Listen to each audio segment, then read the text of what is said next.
Hello, class. I just wanted to take a little bit of your time to go over the final revised paper assignment. And that is the paper assignment that's due at the end of the semester during finals week. And it's really when you show me sort of what skills you've developed over the semester in terms of your writing. So it's a process that we work on the assignment, developing the paper for the last month of class, and it's worth about a little over 30% of your final grade for the course. So it's something you want to pay attention to. You want to, do all the assignments related to it, and sort of know what's going on. So that's why I'm making this recording. So for this paper, the first thing you need to do is to pick one of the three formal academic papers you've done this semester. That's paper 1, 2, or 3, 1 on boyhood, 2 on 8th grade, and number 3 on either Barbie or Moonlight.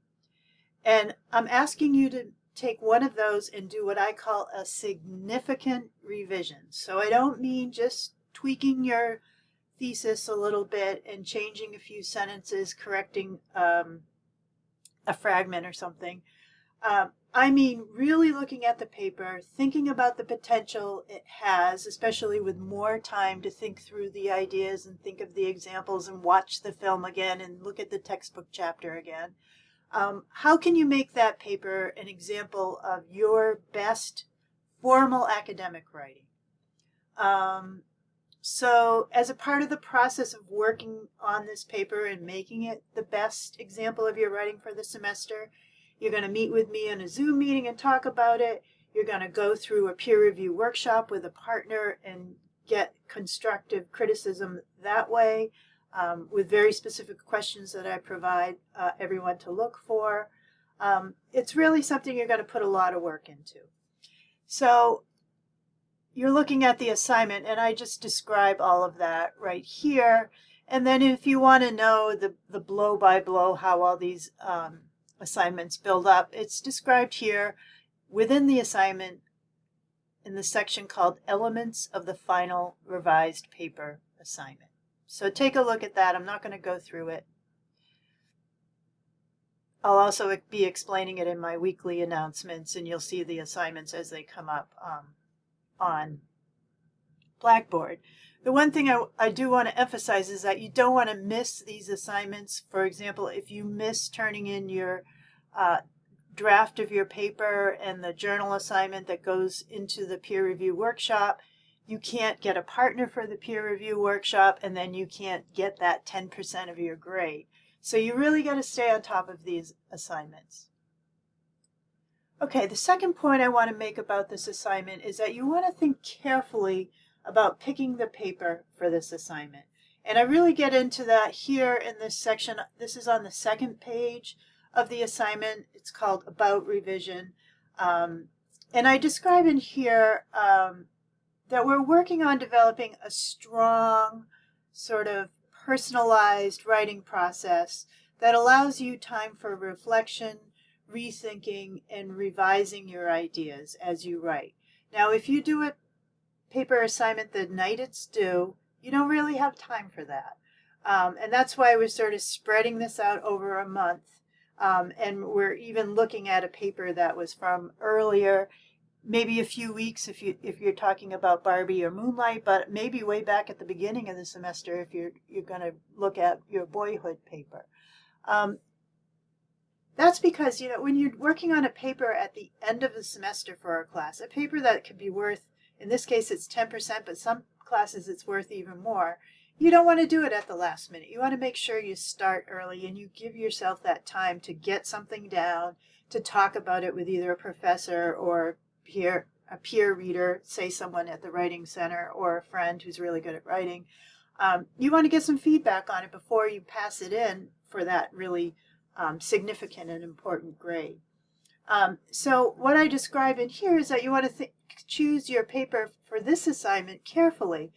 You don't want to choose the one that you did the best on, because I'm asking you to really revise. I'm asking you to show improvement. I want you to look for a paper that has potential, a topic that interested you, that engaged you, that you thought was really interesting or unique to you, and that you really want to build upon for this assignment. Not something that you just, you did okay on and you don't really care about and you're just going to change one or two things and pass it in.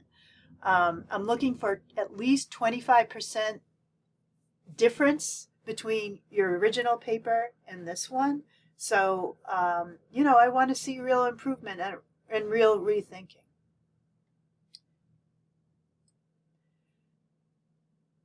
Okay, and so once you pick your paper and you're going to go and revise it, especially before you submit it to the peer review, because you don't want to just submit. I see a lot of students just submit the paper that they already got feedback on from me, paper 1, 2, or 3. They just submit that same draft to the peer review. And you should really do some revision before then, because I'm asking you, to really rethink. I'm asking you to make sure you use citations carefully, and a few other things. So let me tell you what I'm really looking for, because when you revise before the peer review workshop, these are the skills you want to be thinking about.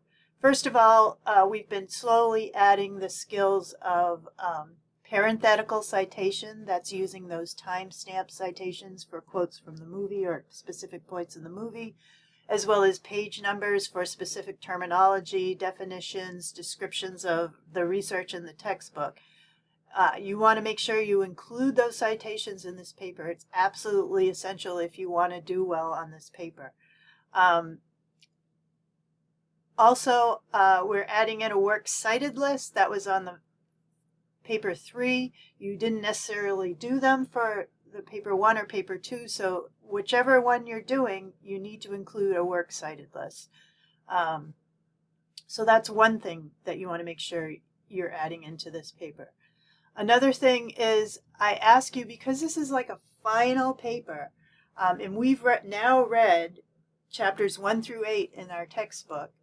When you did paper 1, for example, on Boyhood, you had only read the first 2 chapters, so you could only used research, and I really pinpointed you to use research from chapter 2. However, now that we've read all the chapters and we've really looked at a chapter on gender communication and family, it would make sense, if you're reworking your paper on Boyhood, which is about father figures, to look at some of the research in chapter 8, especially about discipline, right, and how different role models in the family use power in different ways. That would be really good material for a paper on Boyhood and those father figures. So that's the second thing I'm looking for in this revision, that you think in a more holistic way about all the research that we've looked at over the semester, and you include some other material from some other chapter in your own individual way into your larger argument. I don't want you, you don't have to do it all over the place, and I still want your paper to be focused. But there's often material in different chapters that would work really well in a paper. So that's number 2 here, a more comprehensive view of gender communication, still grounded in the material from our textbook. So again, using parenthetical citations and page numbers to the particular research you're working with from Gamble and Gamble. And then finally, the last thing, and this is sort of like what in AP English they call the unicorn point. So you don't have to do this if you already have enough to deal with. Your writing is, still developing, and you don't want to add something extra. You don't have to do this, but I want to give people the option. In the last few weeks of class, we've learned a little bit about database searching and using the Max Guides at Maxwell Library to find outside academic sources for academic papers. And if you want to add something from, say, a movie review or an academic article on the movie that you're talking about in your paper, you could do that. You could add it to your introduction. You could add it to your conclusion. If it works in a supporting paragraph, you could do that too. As long as you cite it correctly, use a parenthetical citation, and add that source to your works cited list. And so if you are shooting for an excellent grade on this final assignment, you would want to be thinking about how can you work in that additional material. So that's, let me just go over that one more time. I want, besides all the writing, using evidence, using specific scenes from the movie, using specific material from the textbook, you need to show me these things, which haven't always played out in each paper assignment, so that's why I'm really calling your attention to it here. Incorporate citations correctly, create an accurate works cited list, and a more comprehensive view of gender communication, grounded in material from the textbook, but from more than one chapter in the textbook. Okay? And then if you're really shooting for the best you can do, then, incorporate some outside research. That's number 3 here. So finally, the rest of the assignment, I tell you about how to go through picking a paper and starting revision. That's here. Sort of all the steps for the peer review workshop. And then working on the final draft of your paper. The final paper is due Thursday, May 8th at the end of the day. That's during finals, and our final exam is the Monday after that. So I didn't want to make the paper due the last day of classes. I wanted to give you a little extra time, but I also didn't want to make it due during the final exam because you should have some time to study. So it's sort of in between those two. So Thursday, May 8th at the end of the day. Thank you for listening.